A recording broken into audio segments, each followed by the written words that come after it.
Mesdames, Messieurs, bienvenue dans l'invité du dialogue. Avec moi sur ce plateau, Monsieur Firmin Maurice Nguema. Il est membre de la sous-commission Régime et institutions politiques. Monsieur, bienvenue sur Gabon 24. Merci, Madame Boundi.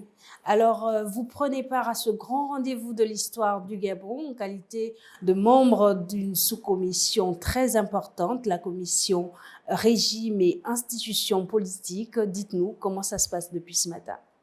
Bien, merci. Donc, depuis ce matin, les travaux se déroulent très bien, sous la supervision du professeur Télésphore Rondo, donc président de la sous-commission Régime et institutions politiques. Et vous êtes sans ignorer que le dialogue national inclusif a été convoqué par Monsieur le Président de transition, son Excellence le général Brice Clotaire Oligui Nguema, par décret 128 du 26 mars 2024.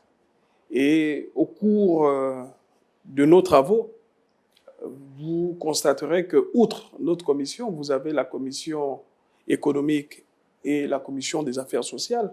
Mais la commission économique a ceci de particulier, c'est qu'il nous faut revoir l'ensemble du dispositif institutionnel et politique de notre pays.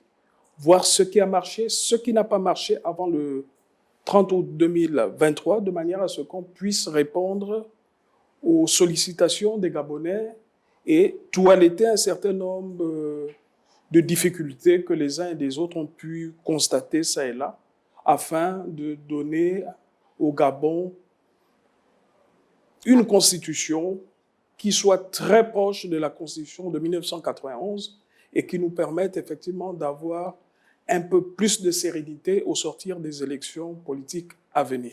Justement, M. Nguema, dans la commission politique, c'est plus de 5000 propositions faites par les Gabonais qui sont examinées, précisément 5624 propositions examinées dans cette commission. Comment ça se passe ? Réparties dans 4 domaines que sont la politique, les institutions, la constitution, la gouvernance, les élections.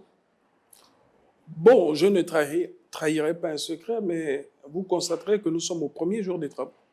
Donc le président de la sous-commission a tenu d'abord à fixer le cap et à mettre une méthodologie de travail. Nous ne sommes qu'au premier jour.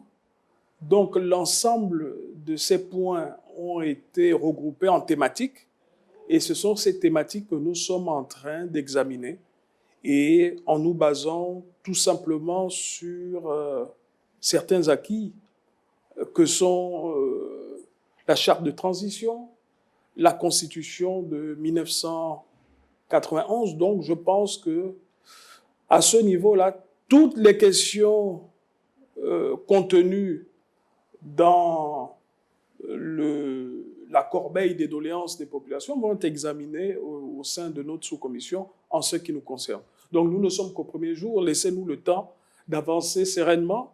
Et je pense qu'au sortir de là, nous aurons des textes, nous aurons des propositions à faire qui iront un peu plus près des besoins des Gabonais. Avancer sereinement, c'est tout ce qu'on vous souhaite d'ailleurs, et c'est là les attentes des Gabonais, au vu de la prise de contact qui s'est faite, des personnes même qui sont parties intégrantes de cette commission. Est-ce que ça augure des lendemains meilleurs pour les institutions du Gabon, pour la constitution gabonaise qui est très attendue des populations? À ce niveau-là, je dirais que nous sommes confiants sur l'avenir parce que il y a de grosses pointures dans cette commission. Je ne dirais pas qu'il n'en existe pas dans les autres commissions ou sous-commissions, mais vous conviendrez avec moi que la politique a ceci de particulier. C'est une matière fondamentale par excellence. Et à ce niveau-là, vous avez des professeurs émérites, vous avez des acteurs politiques à l'intérieur. Et je pense sincèrement que les expériences des uns et des autres contribueront à analyser l'ensemble des difficultés posées par les Gabonais, puisqu'il nous est des fois amené à regarder ces situations sous d'autres angles. Donc, soyez rassurés et faites confiance aux membres des différentes commissions, notamment la commission qui est la nôtre, de manière à ce qu'on puisse présenter en plénière dans les semaines à venir un document fiable et qui tienne compte de toutes les préoccupations des Gabonais. Nous rappelons à nos téléspectateurs que nous sommes en compagnie d'un membre de la commission régime et institutions politiques du côté du stade d'Angonje où se tient le dialogue national inclusif. Monsieur Firmin Nguema, est-ce que justement il y a une ou deux propositions des Gabonais dans votre commission, votre sous-commission qui a particulièrement retenu votre attention? Alors vous dites, tant que nous ne sommes pas en plénière, nous avons un peu le droit de réserve. Mais retenez simplement que les questions relatives à... Aujourd'hui, les problèmes des Gabonais sont quand même nombreux.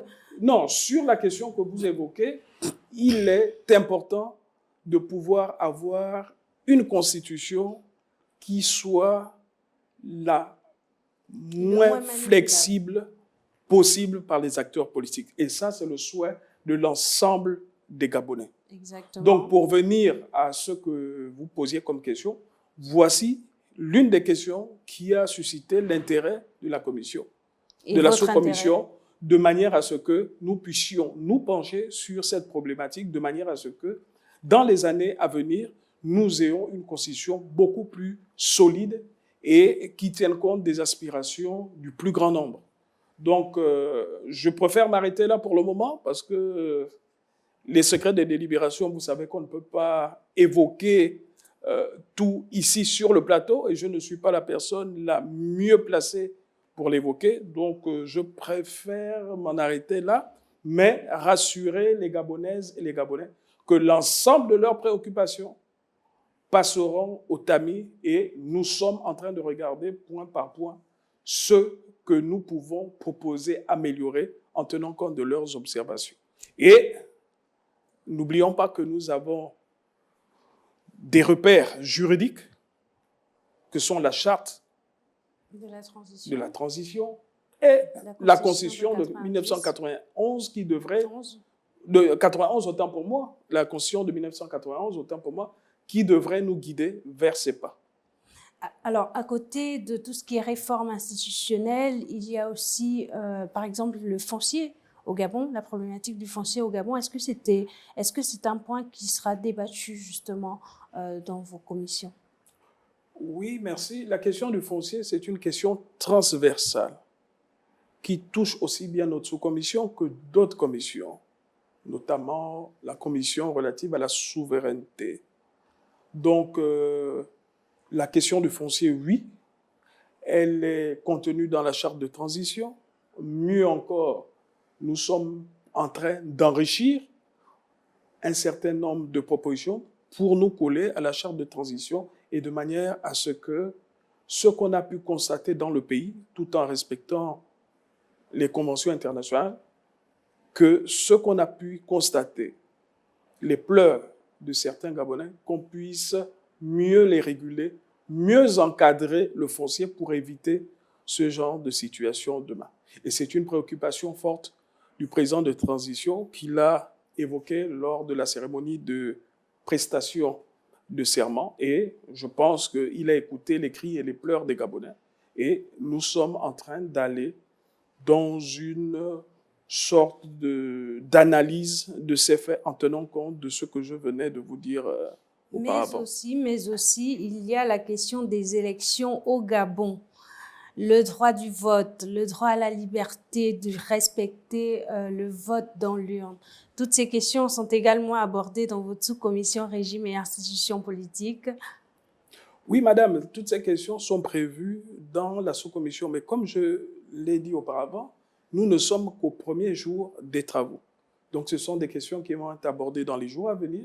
Mais encore une fois, je vous dis que je ne suis peut-être pas la personne la mieux placée parce que les délibérations des commissions et sous-commissions relèvent encore du secret professionnel et qu'au moment venu, les organes compétents vont délibérer. Mais tout ce que je puis vous dire pour le moment... C'est pour rassurer. Voilà, tout ce que je puis vous dire pour le moment, c'est que toutes les problématiques, toutes les contributions qui ont été déversées pour le dialogue national seront étudiées mieux, examinées. Mieux, les personnalités qui prennent part à cette sous-commission font aussi des propositions très intéressantes et fortes pour améliorer déjà les contributions des compatriotes. Donc, je puis vous rassurer que les questions du foncier, les questions politiques de manière générale, du fonctionnement et la régulation de nos institutions sont effectivement étudiées au cours de nos travaux. Alors, Monsieur Firmin Maurice Nguema, je vais vous laisser un mot de fin. Le mot de fin, c'est, je vous demanderai tout simplement aux Gabonaises et aux Gabonais d'être indulgents parce que dans le travail qui est le nôtre, il y aura sûrement quelques petits manquements. Ça, c'est inhérent à toute action humaine. Mais soyez rassurés que, de manière générale, la volonté du président de transition, son Excellence le général Brice Clotaire Oligui, est de donner au Gabon de demain les outils nécessaires, indispensables pour les 50 années à venir et bien au-delà. Je vous remercie. Merci à vous d'être passé sur Gabon 24. C'est moi qui vous remercie, Madame Kouli. Depuis le 2 avril et ce jusqu'au 30 avril, au stade de l'amitié sino-gabonaise d'Angondjé se tient le dialogue national inclusif censé aboutir à la refondation du Gabon. C'est avec plaisir que nous passerons pour vous en revue les détails de cette actualité. À très vite sur Gabon 24.